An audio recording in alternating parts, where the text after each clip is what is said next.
काल प्रशासनाकडून साधारणतः 1 वाजता प्रांताधिकारी आले होते.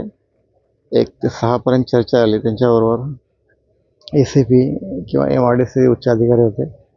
परंतु कोणत्याही प्रकारची सफल चर्चा झालीच नाही आणि आम्हाला निराश करून ते निघून गेले. त्यामुळे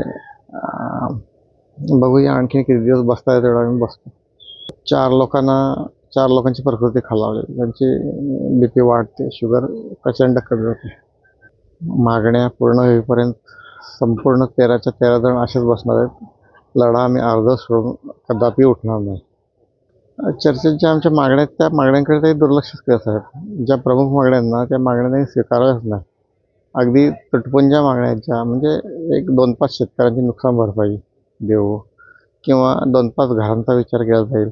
पण ज्या प्रमुख मागण्या आहेत, नुकसान भरपाई किंवा जी कोर्टातली जमीन आहे, कोर्टात लढणारे शेतकरी आहेत ना, त्यांच्या मागण्या त्यांनी विचारच केला नाही. अगदी छोट्या मागण्या घेऊन ते तोंडाला पानं पुसण्याचा प्रयत्न केला, परंतु आम्ही ते स्वीकारलंच नाही मग आणि आम्ही इथे ठाम बसण्याचा निर्णय घेतला.